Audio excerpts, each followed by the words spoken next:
Today I'm joined by Charles Goretsky, co-founder and chief content officer of Wowledge. And before we begin, I want to say this clearly.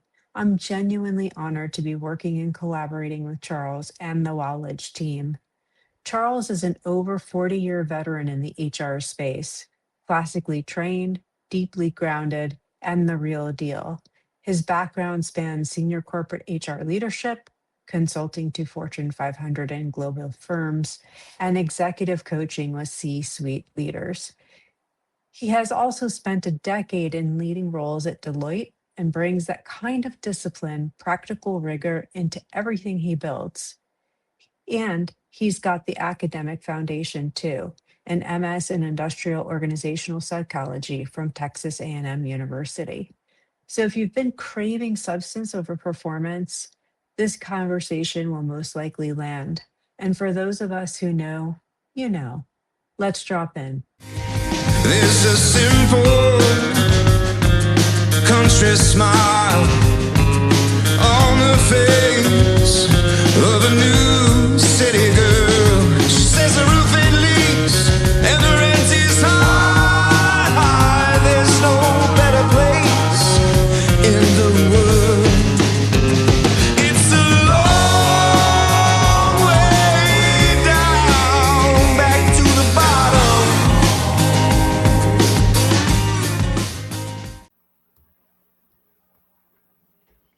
All right, Charles, we are finally making this happen. I am so excited to have you on with me today for our conversation, our beneath the surface conversation. And so, like I say to all my guests, where do we begin? Let's begin. Let's start from the beginning. My recall here is a little slow this week. We were up against Mercury retrograde, et cetera. But I believe that you and I met through your co-founder, Carlos, and through the wonderful platform of Wowledge. And so before we dive into this really juicy topic that I think we're going to be talking, or I know we're going to be talking about today, I'd love to hear a little bit more about you and your awesome platform, Wowledge. Sure. Thank you for having me. We've been talking about this for a number of weeks now, and I'm excited. I am a career HR professional. I spent about 20 years in corporate leadership, HR leadership positions, Fortune 500 through startups. Did a lot of turnarounds. That was kind of my calling card, HR functions that were failing, which I'll come back to, and it's part of the Wowledge story for me. And then another 20 years as an HR consultant and coach. I retired from Deloitte Consulting, was my last stop. I worked with Josh Burson at Burson and Associates prior to that. And from across the 40 plus years that I was in this, and this is where I met Carlos, by the way, at Deloitte. I had this passion for bringing best practices to companies of all sizes and shapes. And I figured out pretty early on that you can scale best practices, companies, as small as, a startup company with 60 people when I joined them and they needed HR help. Wowledge sort of grew. Carlos, my co-founder, Carlos Laudicea, it's his brainchild. And what he and I kind of fell in love with together at the same time was this idea of democratizing what we were charging at Deloitte, hundreds of thousands of dollars or more, to implement best practices in HR organizations, Fortune 50, Fortune 100, and they all had similar issues with, not just getting access to the information, but how do I do it? How do I implement this? And that's the basis for Wowledge. It is it's a maturity-based platform. We have every practice under the sun, compensation, leadership development, performance management, et cetera. And we bring how-to guides tools, methodologies to our registrants. So people register. It's it's an annual membership. It's a subscription, if you will, and we're very excited. We blog every week. We've been doing it for, I guess, 3 years now, coming up Right. on 3 years. And we're always looking at what's the latest and greatest, and then what are the practices that you need to put in place as foundations, as the fundamentals that you can build on and enhance your capability. Yes.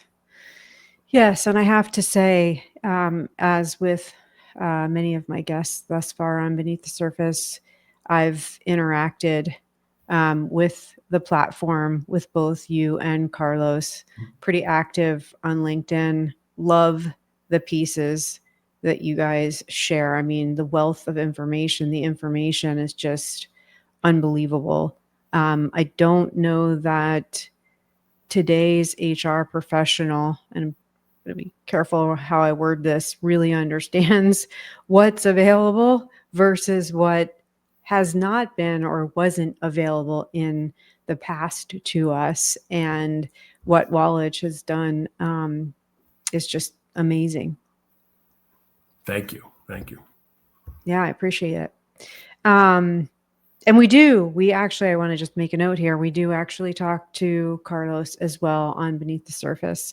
So we're going all Wowledge, so to speak. So before I ramble on too much more, I'd love to just jump into this topic today. And, as I was thinking about it, I kept circling back to something that's been, kind of bothering me for a while.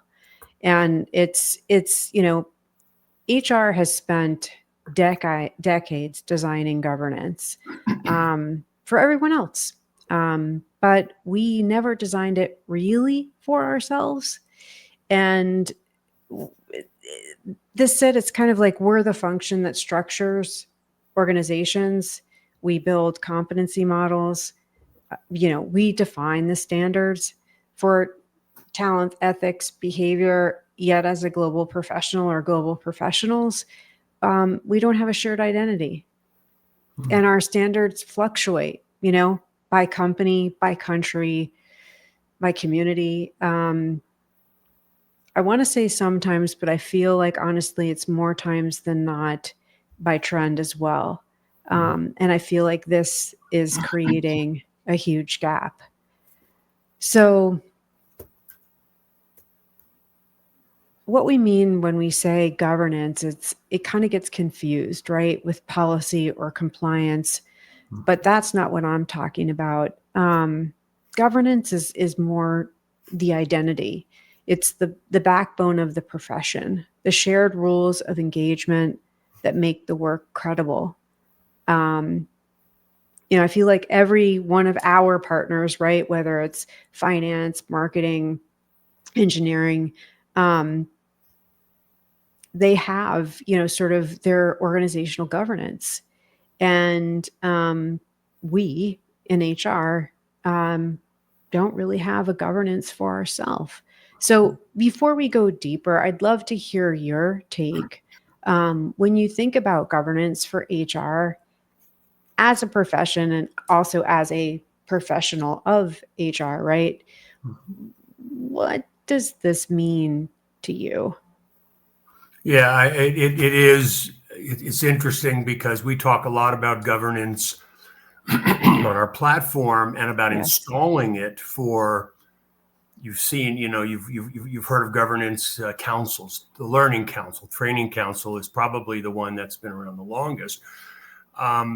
But it's really about how we align with the business across HR units. So you think about the distributed HR teams for, even a small company where you've got 12 locations, you've got an HR manager at each one. Well, how do we, make sure that everything that HR manager is doing and that we're doing at a corporate level aligns with the business need? How do we make decisions?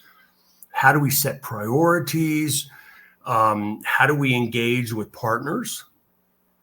right? Right. And it is an essential element of really our operating model. It's how we engage with the organization. And I think from my perspective and my experience is, how do we create a reliable and consistent, not just approach or set of approaches to problem Hmm. solving and issue resolution, but also to outcomes? And how do we, up the gain on, getting more consistent outcomes? Because the HR manager or HR director, over your operations in Spain, may have different level, clearly, or I shouldn't say clearly, but often will have different experiences than the HR director in your Costa Mesa, California operation, Right. regardless of the geographic, differerences. And, how do we make sure that what they're doing is really best practice? And I'm not talking about over structuring it necessarily. And I'll talk about that later. Right. But I do think that, having standards, standards flow from a governance model and are part of it. Yeah, and I think all too often it depends. I don't even frankly think it depends on company size any longer. I think it's a matter of, that we use these words, right? Governance, and it just seems so overwhelming, right? Like, what does this even mean? Are we just creating work to create work? Are we even going to just get what we need to get done for the business, right? And I think that that's always been a challenge for HR, and perhaps why, we're sort of the cobbler with no shoes, right? Like, we're building out and supporting everyone else, but really, what does that all mean for us? And so, kind of rolling into sort of this fragmentation, our quiet identity crisis, I think that we're having, which frankly isn't very quiet. But one of the motivations, and you and I talked about this a lot, to why we wanted to get on and really talk about this live and perhaps continue to have these conversations, is being honest where we are right now. We're seeing a lot of, posts on LinkedIn or separate newsletters, whether it's from individual contributors, smaller businesses, large behemoth communities, and there's a lot of inconsistency. There's a lot of fragmentation, and just sort of examples of that are, we don't have titles that are standardized, right? We've got skill models that contradict each other. We've got people ops versus HR ops versus talent. Employee experiences like a branding roulette. HR for AI or AI for HR is being defined by vendors, not practitioners. And I actually saw this post today, which I didn't really have the time to kind of incorporate it into this conversation, because it just goes right into the rabbit hole of, how and why HR is being positioned as the one to sort of lead AI in companies, which I was just like, am I really reading this? But I don't want to veer off from that. So, we go from the HR for AIs being defined by vendors and not practitioners, the job mobility go across the companies. Mm-hmm. This isn't harmless. It creates confusion, exploitation, and frankly, stagnation. Where do you see the fragmentation showing up most clearly between, HR titles, skills, literacy, anything else? I mean, I know there's a ton, but that you would kind of highlight. Yeah, I mean, I think that the the transferability of capabilities, within especially within mid-sized larger organizations, there's the expectations are, if you've got a great HRBP who's very strategic and knows how to do what the basketball analogy, the point guard knows how to distribute. Say, I need someone from compensation who understands Right. alternative rewards.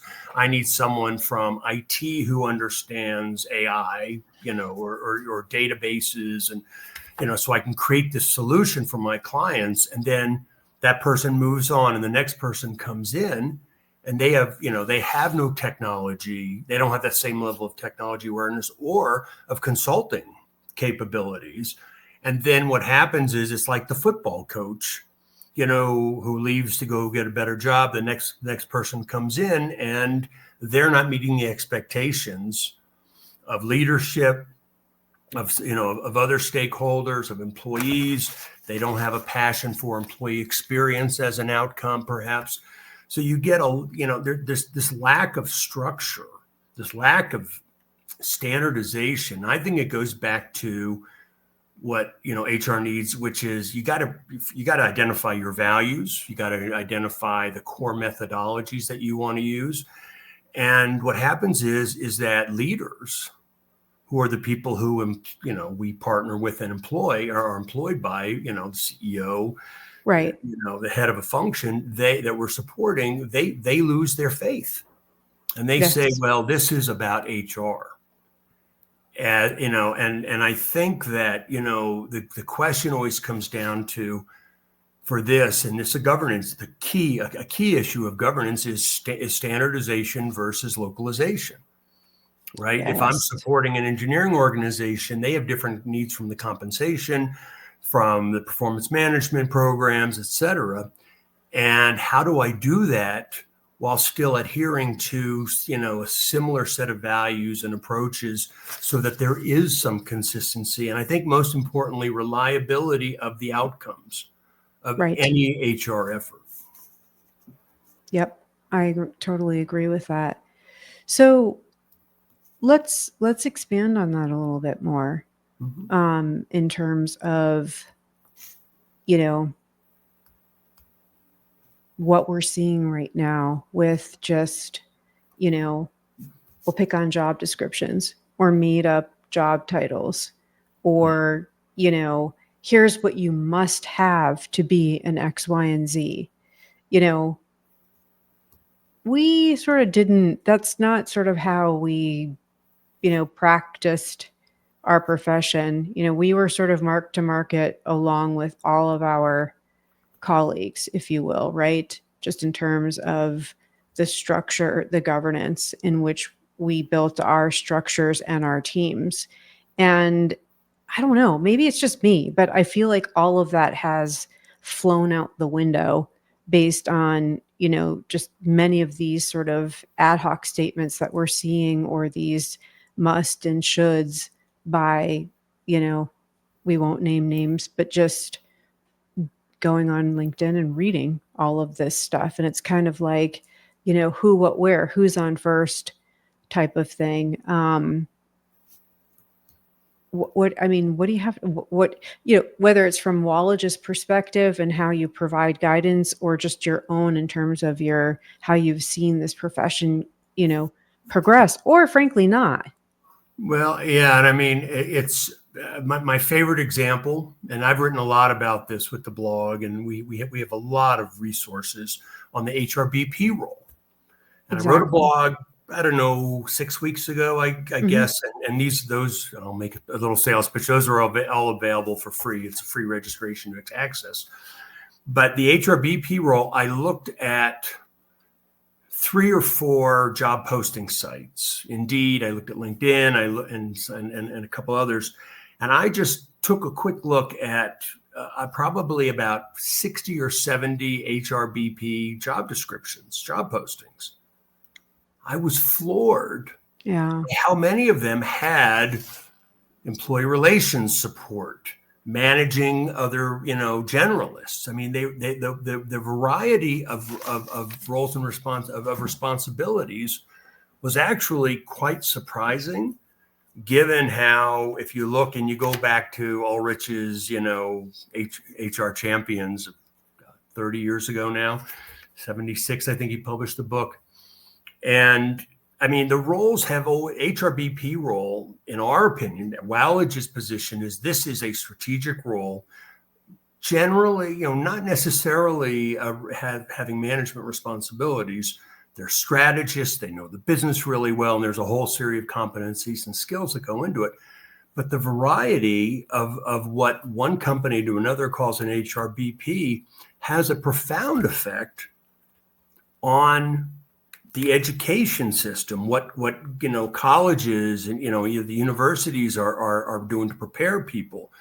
You take a look at the body of knowledge that SHRM and HRCI have, and these really promote a certain level of expertise and expectation from people in this role. So I think that the variability from one company to another, one industry to another, I do see trends by industries I've seen over the 40 years plus years I've been in this.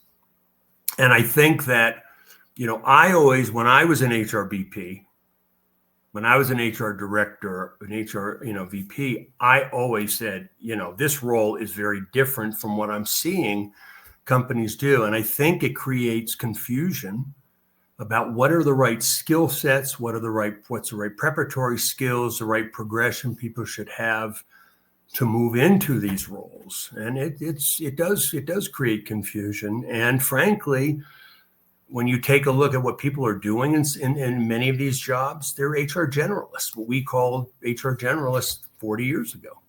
Right. Yeah. And so I'm just going to, what's interesting is that if we take a step back into the actual framework, right? I think this is what gets me every single time, no matter what we're talking about, but especially for HR, because we should know better theoretically, is, we have director of HR, right? What does that really mean? Because we're using like a corporate title, right, as a job function title, right? Mm-hmm. And see, this is where, dare I say, old school sort of meets today. And we're kind of skipping steps, maybe purposefully, maybe deliberately. But so what does Gina mean? What am I trying to say? Is that I'm finding that we're no longer, following a framework. And when I say we, it's like posting for positions, right? Whether it's HR teams who are responsible for recruiting their folks, what are they posting? Well, they're kind of mixing up this corporate title with the job title, right? Mm-hmm. And then how does that relate to the actual job function, the job description, like what one is required to do? Mm-hmm. And arguably, right, if we're going to really pick this apart, a director, a VP, an MD is not part of the actual job description, right? Like you can be an HR business partner, arguably at an SVP level, VP level, right? Yep. Depending on the company. And then your set of responsibilities, the requirements, the skills, et cetera, would vary from a frameworking perspective. And, we kind of go deeper into that. And I think what's really frustrating folks, especially now as this is all starting to bleed together, is adding this whole AI effect on it. Not effect literally from a tech perspective, but the effect of, oh, wow, we've got this whole new kind of specialization that seems to be landing in more ways than one in HR's hands and, affecting everything for us across the board. And it's not necessarily good, right? Like a lot of it can be very exciting and advantageous for us, as we all have experienced this, to really get into the groove, and has helped many of us tremendously in our work. But it's also really convoluted what people think they know, and they don't really know what we do, because I don't even know that the masses any longer know what we do from an HR perspective. And so that it's sort of this crazy landscape of, affecting the job market, so much so that, HR professionals, I mean, everyone's affected right now, but today we're talking about HR professionals, and we're just adding insult to injury with all of this fragmentation. And so I'm starting to ramble here, but is this making sense? Well, yeah, and I think that the when we think about, we go back to to the core, which is the job description, and it's part of a compensation classification system, right? Right. And you look, I mean, and you need to know, how am I comparing my HR directors to those in the market and their benchmark, right? And there are standards out there, and I can go to World at Work, and I can go to Mercer or EMI or whomever who have those benchmarks and compensation wise, and it's like, okay, so this is what it is. Right. But then, the art of compensation and classification is saying, okay, that's an 80% match. But is the 20% that I want this person to do taking the job value down because it's more administrative, or is it increasing it because it's more strategic? And that's the art that goes along with the science. And I do think that it makes it harder for people to switch jobs and to move around. It makes it harder. We at Wowledge are big proponents of employee mobility. I got so much data, so much research out there, publicly available, that says this is a huge game changer in terms of productivity and retention and performance. I mean, and obviously development of capabilities. And yet, how do I make this happen in a world where it's it's not consistent? And how do I recruit people in and use, now you mentioned AI. Now AI is doing a lot of screening. It's becoming, it's probably, I believe it's the biggest use case, or it's from what I've read, the most common use cases in ATS is, well, how do I screen the right people in and make sure I'm not getting false negatives or false positives? And, at the end of the day, I do believe in my heart of hearts that this comes back to, operating model. What do I want in my company? How do I want to deliver service, design interventions, and, policy, practices, processes, and improve things that drive business results, operational results. And, it's tougher to figure out what am I doing without some, guiding fundamental principles. Right. Yeah, no, exactly. And I think that again, I keep going back to the cobbler's kids with no shoes. We can do this all day long for leaders, employees, companies, but the HR professional really needs to have these frameworks in place and needs to understand it, right? It's important to understand what this all means. And I just don't, based on what we're seeing out there, it's just I think it's a tiny bit of a mess. And I think it's very frustrating to folks. And it's sort of like, where do we go from here as a result of that in the profession? Instead of adding insult to injury, which I'll kind of segue into in a second, it's sort of like, how do we, sort of lead by example, those of us who've been doing this and are very passionate about it for quite some time, to help bring others along, right? And hey, hold on one second. There's actually a right way of doing this, and not just slapping things around and hoping that they stick. And, sort of the aftermath of this is, because we see these articles all the time, and it's just, I don't think they're funny. And I have a decent sense of humor when you're looking at these memes of HR people and all this circus craziness. And it's like, gosh, what is that really doing to and for our profession? It's not really faring well, in my opinion. And again, I have a good sense of humor, but I just don't think that it's funny. Well, it's what we've committed. We both have committed our, a big chunk of our lives to, right? Yeah.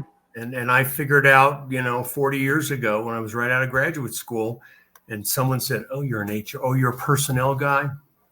Obviously dating myself here. And they went, "Oh, you're an administrator. You're telling us what we can't do." And I'm going, "No, I'm here to help, improve operational outcomes." I mean, this was literally, I was relatively young, and I made a commitment then that I was going to leave the profession in a better place Yeah. And I retired, which is why Right. after I retired, now Carlos and I have started Wowledge because the work isn't done. Right. Yes. Yes, I totally agree with you. And I think that's what my, sort of the iteration of what I keep referring to, my last laugh is, how do we give back? How do I give back so that we can sort of help redirect or direct or help educate the profession at large? Sorry, we've got something going on here and I'm not sure if you can hear that. Doesn't sound good. Anyway, I think it's one of those days today. I really do. So that being said, I think this is where we're getting it a little bit spicy. So we've got, sort of, we've got an HR population or, population of professionals that arguably has maybe 4 or 5 generations in it at this point. Obviously, don't quote me. It could have 1 or 2 more or less, but that's kind of around where we are. And, just with the employment market not being as great as it is, right, for all professions, but it has hit the HR profession pretty hard. Yep. And this just all of the hype of you need to be doing this, you must be doing that, you should be doing this. There's a lot of fear mongering, et cetera, in, how does one really get it right? And it's really hard, in my opinion, to get it right when you don't even know what the standard is. And we'll just kind of keep threading that through. But, the spicier part of this is sort of the monetization and the certificate culture of like, hurry up because you just don't know what you're doing, right, as an HR professional. And so we're going to help you to help yourself in knowing what you don't know. And I think that back to governance, the lack of the governance has created a vacuum. And I do think that it's monetized aggressively. And look, we're all here to, earn a living, put food on the table. So, hold your eggs. I get it. But we're witnessing communities that are literally selling unvalidated official frameworks. Influencers just branding themselves as, definitive source of HR truth. Certificate programs popping up that offer credibility and, there's no accountability. We've got AI vendors building HR maturity models, which I'm sure you're near and dear to your heart, Wowledge. Because no one told them, that they actually couldn't, right? And they're the ones that are sort of owning this. Yep. Learning companies, a lot of L&D companies are recycling content. And I think you and I at one point in our former conversations were talking about, how dated some of this content is, and we're still bringing it forward and using it as if it's applicable today when, yeah, some of it arguably is, but most of it isn't, right? So I feel like it's not innovation. It's opportunism, and it's preying on our professions, trying to grow a profession that hasn't defined itself. And I'm just really curious, and not to put you on the spot here, but, what's your reaction when, you see the certificate culture and the monetization kind of boom piece of this? And it's not just now. I mean, this has been growing over the last couple of years. Yeah, and I think it's the beauty and the ugliness of the, if you will, of the internet, which is, everyone's got access to everything now and anyone can put something out there, and you need to evaluate the source of the information. And I think that's the thing. And there's, the academics and the most credible thinkers that I follow, that I, all talk about curiosity, as a key element, right, Well, I think it's more than just the HR community. It's any community. But when you can go and Google and you find an answer that makes sense to you, this before AI, you could look and you go, oh, well, you see, they say X, therefore X must be the case. But you need to check their data, their foundations, and just so you understand, my academic background is industrial organizational psychology, and I was raised on the scientific method, and that was when I heard that in the class, the intro to psych class, sophomore year, whatever.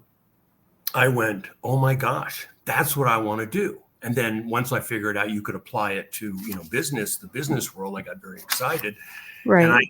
And I do believe that now when you Google, you get an AI summary. And what I appreciate is they have links for every point they make. And you got to click on that link and say, well, who's saying this?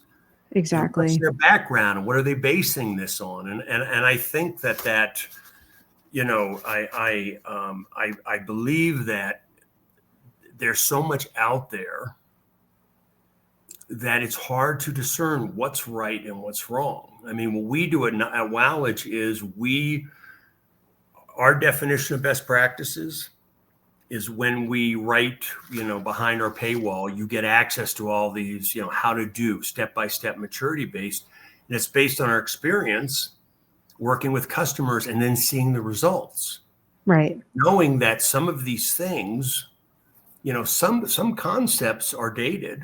And so we update, every 12 to 24 months. And at the same time, I'm constantly reading and looking at research, and I think that's the thing, that I encourage HR people to do today, is know what you're basing it on. And you hit I think the key point, Gina, which is what is the validity and reliability of the basis for their conclusions. Yes. And that goes back. That's the scientific method, which is, they've shown that this is related, that if I do, this with performance management, I'll get better performance outcomes. And it's based upon, some rigorous testing, regression testing, even correlation testing is a better step than, just saying, oh, that worked for us over here. And I think that's sort of the thing that you build the basis upon, a foundation on. Yeah. Yeah. You and I definitely come from the same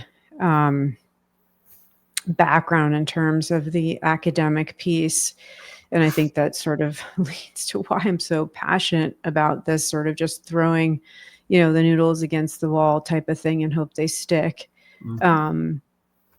Yes. And if I can just add, Gina, I think one Absolutely. of the just one of the things that I've seen all my years is that when problem solving, we have a challenge in the business.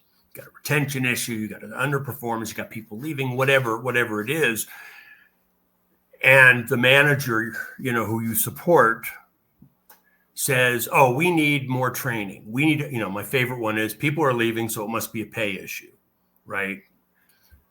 Well, it's like, if I act on that, which is an old school administrator, HR, 1950s sort of model, guess what's going to happen? You're going to you're solving a problem that, that doesn't exist, or you're using the wrong solution.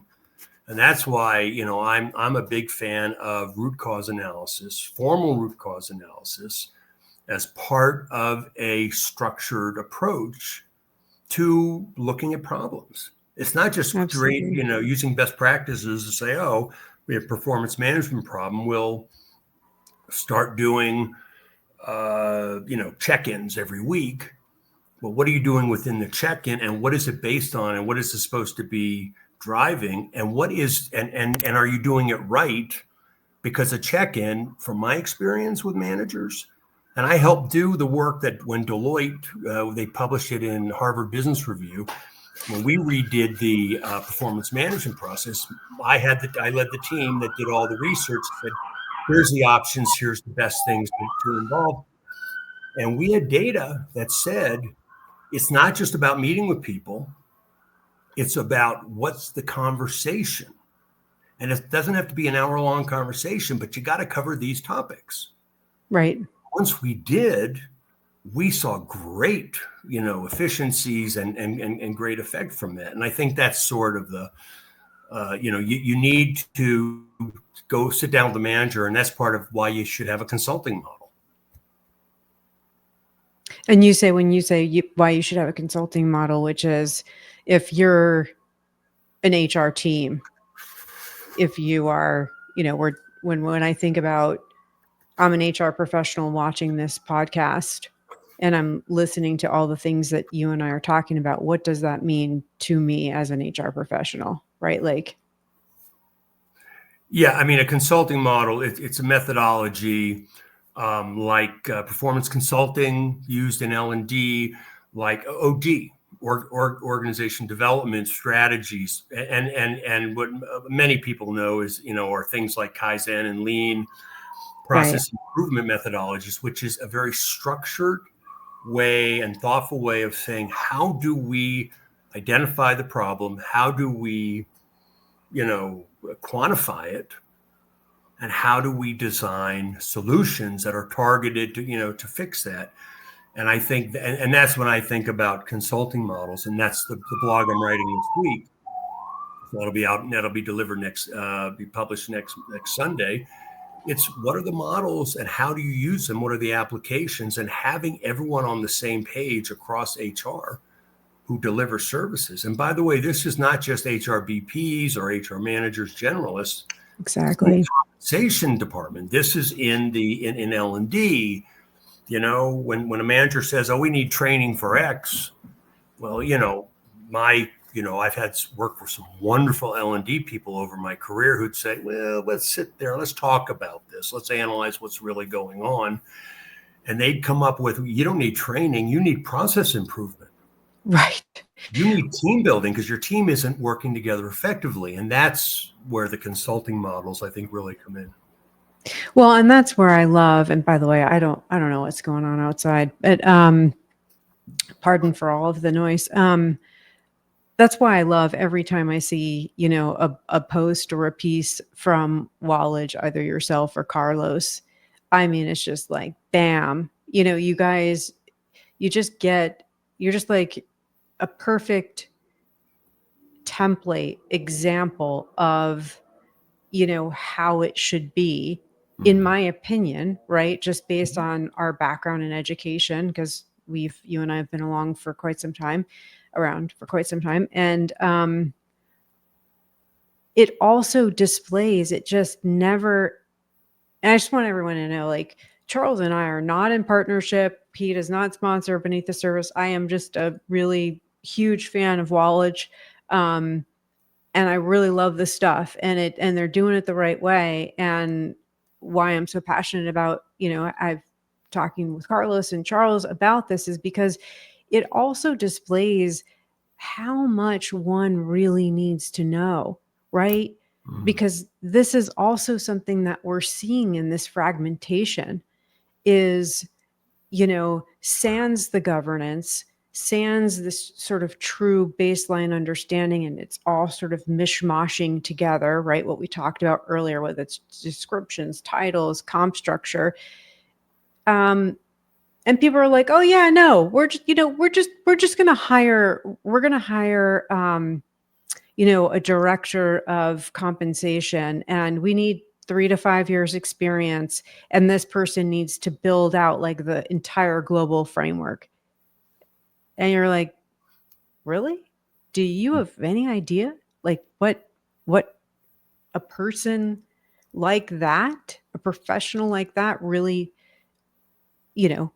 is not only is required to do or should do, right? If they're going to be doing a good job on behalf of your company, but what they should be coming to the table with in all of their training and education. But it's just case in point how any pieces that you guys write out, it just is such a display of, holy, like this is really what it means to be an HR business partner, or your differential on the HR generalists. Just you guys talk a lot about the 9 box, which is a favorite, an oldie but goodie of favorite of mine. I know people love to hate that thing. They love or hate it. Yeah. Yeah. And it just goes to show that all of these mechanisms, the frameworks, the tools are really what it's all about. And where, look, I'm not bashing AI. AI has been a lot of fun. I've been able to use it as a strategic partner, but it's not going to replace critical thinking experienced HR professionals. It just isn't. It can't. I suppose anything is possible, but not really. And it's just sort of the point here, and I'll try to stay on track and not go into the rabbit hole. But I think you know what I'm trying to say. Well, it is, and I mean, we could talk about AI, and there's clearly a hype cycle, right? I mean, even the investment in the data centers and in NVIDIA and some and these amazing companies, right? Right. Is I mean, it's heated up so much, and everyone is freaking out about AI, when actually, Gen AI, which is the first generation of applicable, then we both have played with it, use it, whatever. Yes. That's great, but research out of MIT and McKinsey and others have said companies aren't getting 2 years. I think we're two years into when they released Gen AI. It was 2 years ago. Yes, I believe. Yeah. Companies aren't, or only 5% of companies apparently are getting returns on that. Well, that's because it's not the augmented, the work or the worker augment. I can't think what augmentation. Right. I can't think what the term is. But what it is, it is an organizer and it's a summarizer and things like that. But it's the agentic AI that is designed to do things for you and help simplify tasks. And I mean, there's a lot of promise there. We just did our beta version of our first agent on the Wowledge site. Ask any question, and it'll pull from all of our, the hundreds, thousands of pages, and it'll give you an answer, and with links to to the documents. And I think that that there's so many issues with AI that have yet to be figured out. Yes. So many companies do not have policies. I think, a year ago, or 9 months ago, I read that, research that only 44% of companies had a standard approach, and and employees were using it anyway. And so they were out there on the World Wide Web putting queries in and getting, information from, frankly, unknown sources or unvalidated sources, while they were putting out the company, sensitive information.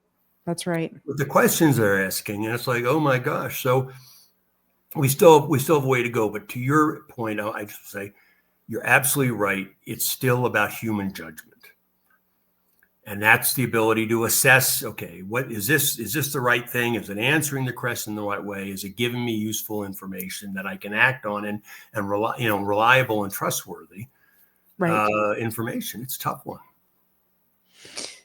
Yeah, it is a tough one. It is a tough one. I'm looking at my notes here.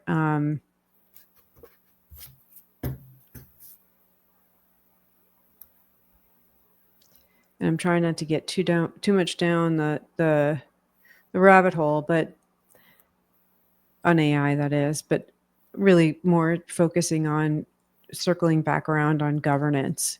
Mm-hmm. And, the sort of the continuity. What would be sort of, your beneath the surface recommendation that, we're just going to say it like it is type of thing. People coming at this for, from all different sort of levels and geos in the HR space, they're going to listen to this and think, okay, so what's the recommendation here? Like, what are we trying to say? What does the future forward look like for relative to governance? Relative to governance, and I think just overall continuity for the materials, the frameworks. Sure. Yeah, I mean, I think that that governance starts with the CHRO, Chief People Officer. And there are fears when you talk about governance, and I've had this with clients at very, very big nameplate companies who say, wait a minute, you want me to turn over decision-making to the line organization, to the executives? It's like, no, it's a shared responsibility to make sure you've got alignment. I think what is key is that you decide on what are your values, what are the methods and the approaches that make the most sense for our organization, and use proven ones again.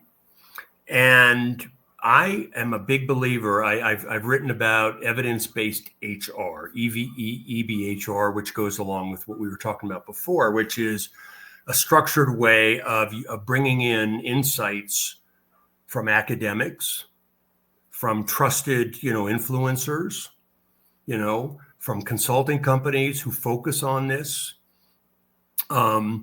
and industry analysts. And I start there, and then I use data. I rely on data, right? And I say, okay, what's working, and how do I know this? And then have approaches, things like I just wrote about business cases in HR. It's like, let me tell you what I'm thinking is a solution or a path towards solving a particular problem, or enhancing, or goosing our performance on a certain operational outcome, and bring in the line business. It's a partnership, and explain to them in a way. Say, look, in the terms they understand. That's why I love business cases. It's like, marketing guys, product development people, they have to build a business case with quantitative, return on investment estimates, and proven things that, they build a case for that. And I think that when HR is truly a partner, a business partner, they are engaging every day with line leadership.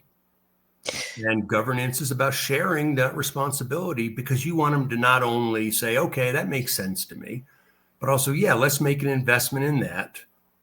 And how do we stay engaged together throughout the process, so it's not something now HR goes off and does something to me, as opposed to now I'm developing champions for this when it's ready to be installed or implemented. Exactly. And I think that that's a lost opportunity, as far as going back maybe 20 minutes into our conversation about really understanding what knowledge is required to come to the table at many levels of HR. And what I mean specifically is if you are not someone who likes to get down and dirty into the business, whatever industry you're in, to sort of, it's almost like a foreign language, if you will, right? Like, yes, we are first HR professionals, but then we must kind of dive into the business to really translate what's happening and really understand from a holistic point of view. Yep, I said it on purpose. And that's where the magic really happens.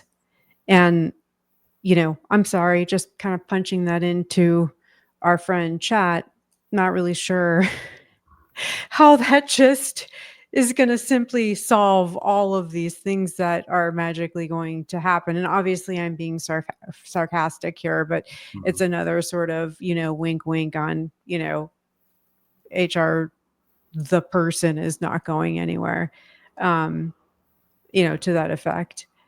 I digress, but I think it's important to keep saying it for people, because they're very worried. Um,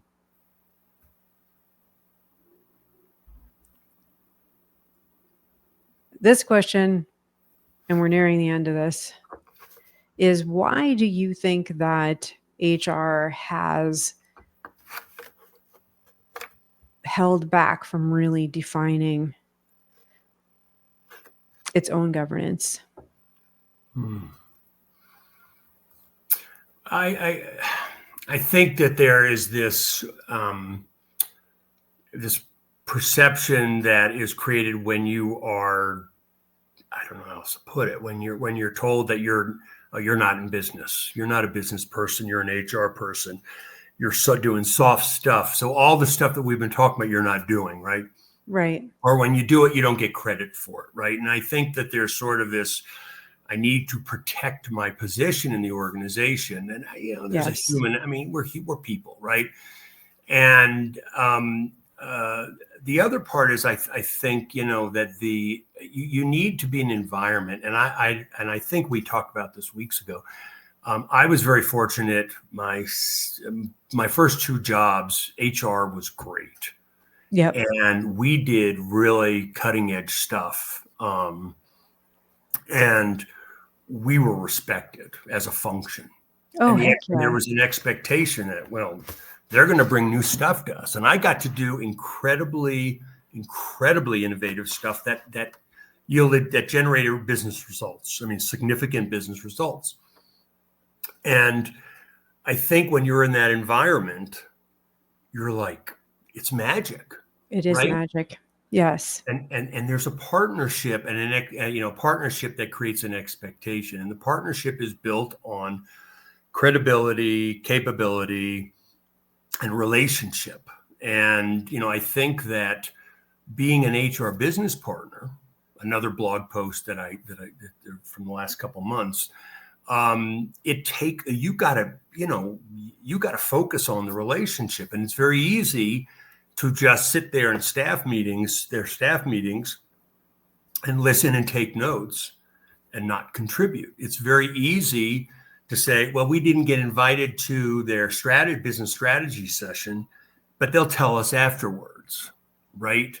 So there's a certain assertiveness, I think, that as an HR person, you need to take that. It's the same with the finance person, with the procurement purchasing person. We're here for a reason. And I think that there is, there is a style that is called for, that whether you're an introvert, you're anywhere on the introversion, extroversion, continuum. Yes. They're places you gotta, you have to assert yourself and say, I've got something to contribute. And we talk a lot at Wowledge about how do you get that ball rolling. Right. And I think, Gina, that goes down to, let me use a business case. Let me try this out. See what they think. If you don't know how to build a business case, the people in finance do, the people in marketing do. If you don't know anything about AI, and it's not like your thing, if you will, sit down with your partners in IT and get up to speed enough, and even bring them into the conversation. Because that's one thing that HR has over most other supporting functions, is the connection, because everyone needs HR, because they got to hire, they got to be paid, they got to do performance. Right. You've got relationships, exploit those. Absolutely. So we could probably talk for hours on this and go in, weave in and out. I think what I'll say is, let's end on this. What's the one thing HR needs to collectively own right now to protect the integrity and the future of our profession? I think objectively based approaches to business problems. You got to focus on business outcomes. You have to be able to tie the performance management system and its design to certain outcomes. And I think that the biggest weakness and I think this is pretty well accepted, is, there's a business alignment issue, but it's about measurement and analytics. And I'll tell you, as someone who has consulted with some of the biggest names in financial services, automotive, consumer products, I will tell you, it is amazing to me 40 years later that these organizations say, can you help us with our HR analytics, with our dashboards, et cetera? And it's like, yeah, absolutely. So I think that this evidence-based HR, analytics and quantitative, and if you don't have it, that capability internally, build it, hire for it, use consultants, gig workers for this. Right. Partner with finance, marketing, engineering, operations where they have that expertise, and bring more objectively based, issue identification,